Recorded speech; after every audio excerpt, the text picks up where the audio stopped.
Fala pessoal, nesta aula a gente vai aprender alguns conceitos gerais sobre Machine Learning, tá? Então, de forma bem simples, né? De forma assim mais simples possível.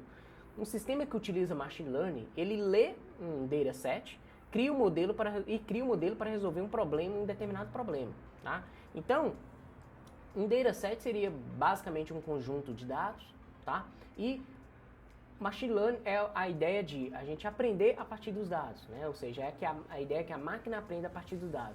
E a gente vai ver de forma bem minuciosa como cada uma dessas etapas funciona, tá? Então, de forma muito simples, é basicamente um sistema, ou seja, um algoritmo que ele é programado para gerar um modelo, ou seja, uma função que consiga extrair regras, padrões a partir dos dados e criar um modelo, né? Criar uma função que consiga resolver um determinado problema, ou seja, consiga aprender a partir dos dados, tá?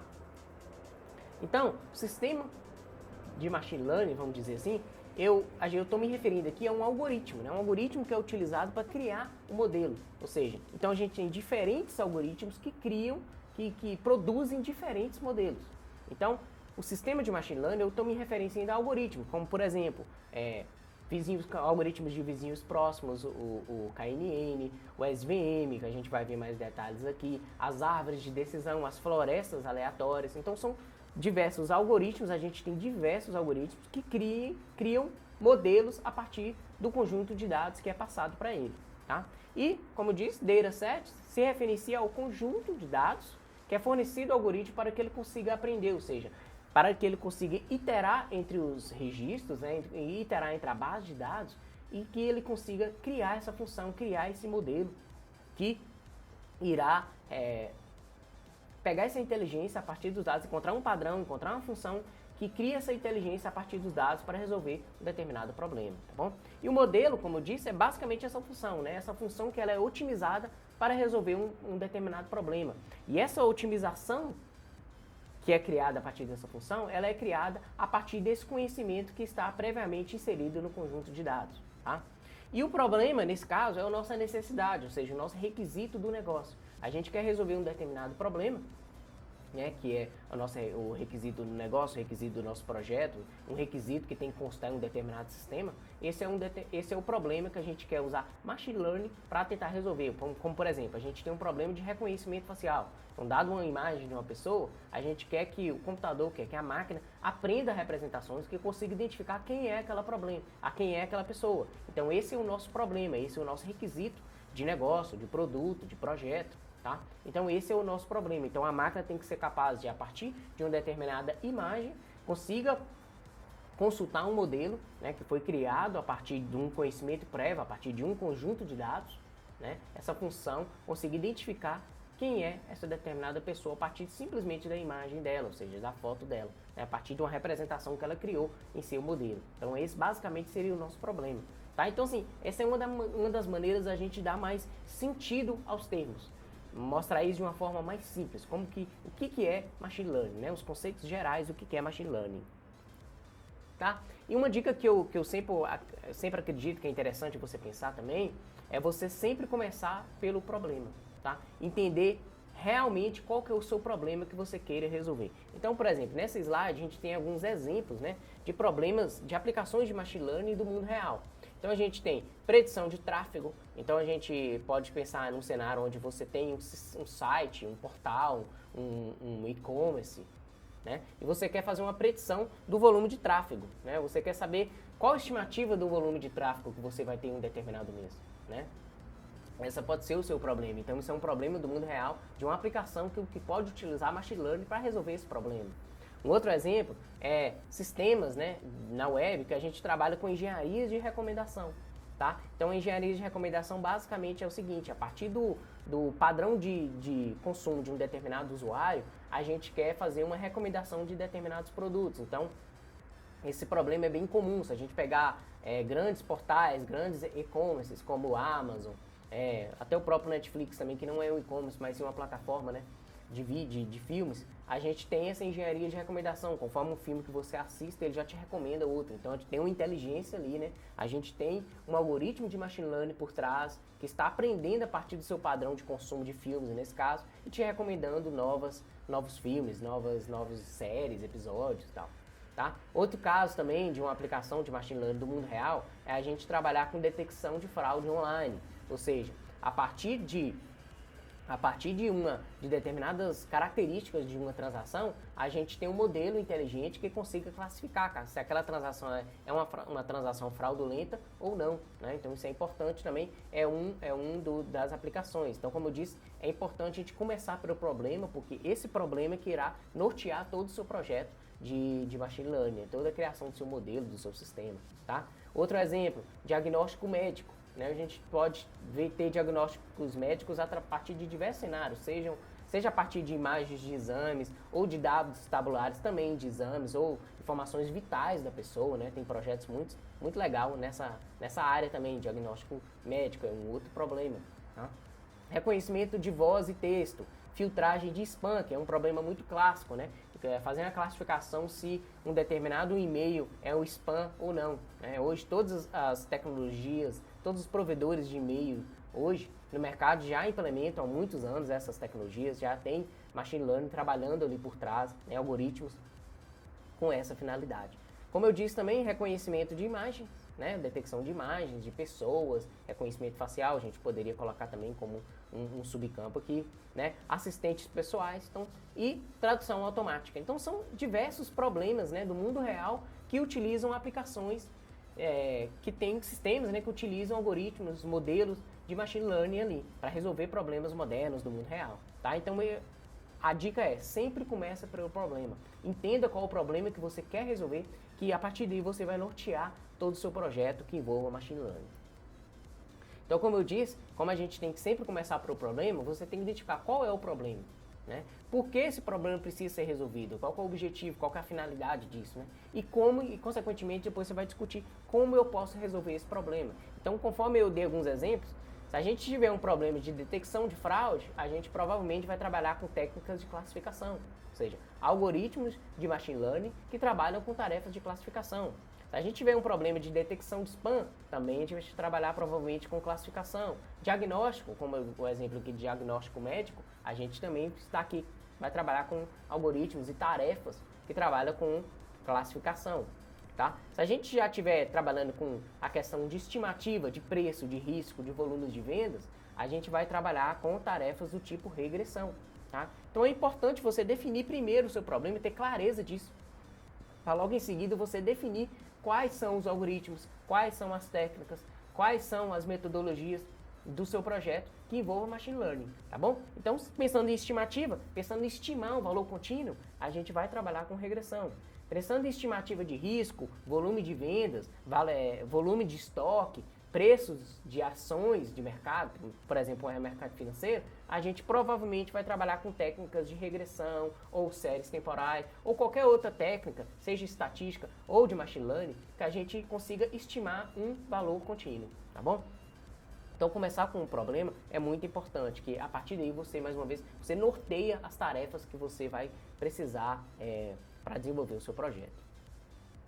Então, como eu disse, a gente tem o problema, o algoritmo, o conjunto de dados, né? E agora, pensando em conjunto de dados, é muito simples, é basicamente a nossa, pensando em dados tabulares, seriam as nossas tabelas, seriam as nossas, um sistema transacional, seriam as nossas tabelas, né? Se os nossos dados estão no formato tabular, tá? Mas a gente pode pensar em dataset como um conjunto de dados que é fornecido ao algoritmo para que ele consiga aprender. Só que o nosso dataset, pensando em ciência de dados, e acho que isso é uma das maiores belezas, né, da ciência de dados, é que a gente tem conjuntos de dados em diversos formatos. Sejam eles dados tabulares, dados do tipo imagem, dados em formato de texto, dados em formato de áudio, vídeo, tá? Não importa. Então, nesse exemplo aqui, a gente tem dados do tipo tabulares, né? Eu tenho aqui as instâncias, né, com as minhas linhas aqui da minha tabela, né? As minhas instâncias, os meus registros, tá?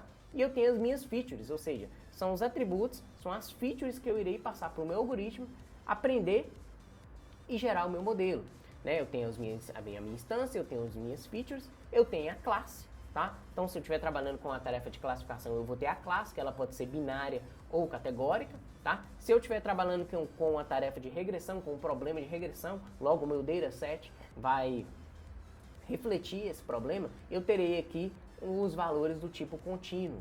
Tá? Então, poderia ter uma estimativa de preços de imóveis. né, que é um trabalho, um dataset clássico e muito utilizado, né, a gente poderia ter aqui o preço dos imóveis, né, em vez da classe, a gente tem o preço dos imóveis, para a gente fazer uma regressão, tá? E, como esse exemplo aqui, eu tenho classe, ou seja, provavelmente eu estou trabalhando aqui com um problema de classificação, uma classe binária, 1 ou 0, tá bom? E no dataset a gente vai ter dois conjuntos basicamente, tá? A gente pode ter várias outras configurações, mas basicamente a gente tem dois conjuntos, que é o dataset de treinamento, que é o conjunto de treinamento, né, que será o conjunto de dados, né, a porção dos dados que serão utilizados no meu algoritmo para gerar o meu modelo, para treinar o meu algoritmo e gerar o meu modelo, tá? E também o outro conjunto que é o dataset de teste, ou seja, o meu conjunto de dados que eu irei usar para testar, ou seja, é um conjunto que eu irei separar a partir do meu conjunto de dados original, que será usado para eu testar o meu modelo, e conseguir avaliar a sua performance, avaliar os seus resultados, medir os seus resultados, tá? Então tem basicamente dois conjuntos, o conjunto de treino e o conjunto de teste. E quando a gente fala em dataset, a gente tem também a observar alguns problemas, né, que a gente pode encontrar nos nossos conjuntos de dados. E um deles é a quantidade insuficiente de dados de treinamento. Então, alguns modelos, e dependendo da configuração que a gente está trabalhando, precisam de centenas ou milhares de dados para que ele consiga aprender a resolver problemas complexos, ou seja, consiga aprender uma representação realmente útil e criar um modelo, uma função que realmente consiga aprender de forma efetiva a classificar novas instâncias, né? Se eu estiver trabalhando com classificação ou estimar novos valores contínuos, se eu estiver trabalhando com regressão, tá? Então, a quantidade insuficiente de dados de treinamento é muito crítico. Se a gente tiver um volume de dados, um volume insuficiente de dados, é bem provável que a gente não irá conseguir criar modelos que consigam aprender de forma efetiva.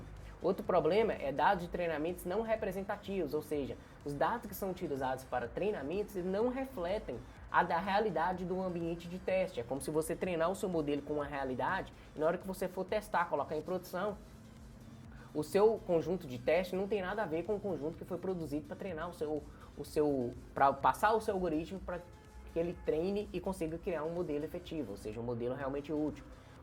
Outro problema, baixa qualidade dos nossos conjuntos de dados, ou seja, e aqui envolve dados com erros, ruídos, anomalias, né, que dificultam para o modelo criar padrões, detectar padrões e criar um modelo, mais uma vez, efetivo que consiga refletir a realidade. Features irrelevantes, né, features que não contribuem para o modelo, né, não contribuem para que o modelo encontre padrões e consiga gerar uma função realmente útil. E acaba que o modelo começa a comportar de forma aleatória, ou seja, com muito erro, né? E agora, a gente já pensando na parte do algoritmo de Machine Learning, a gente tem basicamente que a definição de forma bem simples de um algoritmo de Machine Learning é um algoritmo, é um conjunto de instruções que ele é programado para iterar sobre os registros do nosso conjunto de dados que foi passado, o nosso dataset, né? Identificar regras, padrões e criar o nosso modelo, né? Ou seja, criar a nossa função, que vai conseguir estimar uma nova classe ou estimar um novo valor contínuo, dependendo da tarefa que a gente está trabalhando, para um novo registro, para um registro que tiver no ambiente de teste, né? E a gente tem diversas classificações para os algoritmos, e algumas delas são supervisionados ou não supervisionados. E o algoritmo do tipo supervisionado, ele pressupõe que a gente tem um conjunto de dados que contém a nossa classe ou o nosso valor-alvo, ou seja, a gente tem a classe se a gente estiver trabalhando uma tarefa de classificação, ou o valor-alvo se a gente estiver trabalhando com a tarefa de regressão para que o algoritmo consiga aprender as representações a partir daquela classe ou daqueles valores-alvos e gerar uma função, um modelo, né, que consiga aprender a partir da classe. O semi-supervisionado, a gente pressupõe que o conjunto de dados tem parcialmente, né, nosso conjunto de dados parcialmente tem as informações da classe ou os valores-alvos. E o não supervisionado, o algoritmo já pressupõe que não contém essa classe ou os valores estimados. E aí, nesse caso, o nosso algoritmo vai gerar uma função, um modelo, que consiga aprender a detectar, a classificar ou agrupar registros a partir de similaridades, a partir de padrões que ele encontra nas próprias features, né, nos próprios dados, tá bom? Um outro exemplo também é o aprendizado por reforço. Nesse caso, o modelo gerado é chamado de agente e o seu objetivo é realizar ações e aprendendo através de recompensas. Ou seja, são executadas diversas ações essas ações são avaliadas, o seu resultado, né, se essas ações foram corretas ou não, e é voltado um ciclo de recompensa, né? A gente tem o cenário do agente e do ambiente aí, tá? Isso é o aprendizado por reforço. E agora, para finalizar, a gente tem alguns exemplos de algoritmos clássicos, né? Tanto algoritmos do tipo supervisionados e não supervisionados. E aqui eu coloquei só alguns exemplos bem simples e os mais clássicos, né? Que a gente mais conhece, mas existem centenas de algoritmos, né? A gente tem o K-nearest neighbors, ou seja, são os K-vizinhos próximos, que é um algoritmo muito simples, né? Que trabalha com o conceito de vizinhança, né? Trabalha com o conceito de distância, tá? A gente tem a regressão linear, a regressão logística, que trabalham tanto com abordagem linear ou não. A gente tem máquinas de vetores de suporte, né? São os famosos SVMs, né? Que trabalham com o conceito de fronteiras aqui, tá? A gente tem as árvores de decisão e também as florestas aleatórias, tá? Que trabalham com algoritmos que geram regras, né? Extraem regras a partir dos dados, né? E aí produzem modelos mais interpretáveis, né? Modelos mais facilmente entendidos, né? A gente tem as florestas aleatórias, como eu disse, já é um conjunto de árvores de decisão, né? Uma floresta aleatória que trabalha de uma forma criando regras, árvores de formas aleatórias para resolver diversos problemas como overfitting, né? A gente tem as redes neurais, que eu coloquei um asterisco aqui, que as redes neurais, a gente tem diversos tipos, tanto redes neurais que estão, né, na classificação de algoritmos, né, supervisionados, como também temos redes neurais que não trabalham com supervisão, ou seja, não trabalham com classe ou valores-alvo, né, por isso que eu coloquei um asterisco aqui, que elas estão, as redes neurais, elas estão nesses dois cenários, tanto supervisionado ou não, tá? E alguns exemplos também de algoritmos não supervisionados, que a gente tem aqui os famosos clustering, né? Ou seja, a gente tem o K-means, os clusters hierárquicos, que basicamente a ideia é gerar grupos, né, semelhantes a partir dos dados, né, que a gente não tem informação de classe ou estimativa de valores-alvo. A gente também tem exemplos de algoritmos para redução de dimensionalidade, aprendizado a partir de regras de associação, tá? Que também entram nessa classificação de algoritmos não supervisionados, tá? Então, basicamente, para a gente entender o que é os conceitos gerais de Machine Learning, como eu disse, é um sistema que utiliza Machine Learning, ele lê, né, um dataset, né, cria um modelo para resolver um determinado problema. E aí a gente viu o que é um conjunto de dados, né, pelo menos os conjuntos de dados mais comuns, né, que são formatos de dados tabulares. A gente viu o que é basicamente um modelo, que é simplesmente uma função que foi criada a partir do conjunto de dados que foi passado. Né? E a gente viu também alguns exemplos de problemas, para ficar claro isso, que o objetivo de um algoritmo, de um modelo que utiliza Machine Learning é resolver um determinado problema, é resolver um requisito de negócio, de produto ou de projeto. Tá? Espero que você tenha gostado desse vídeo. Se gostou, deixe o seu like, deixe também o seu comentário e até mais.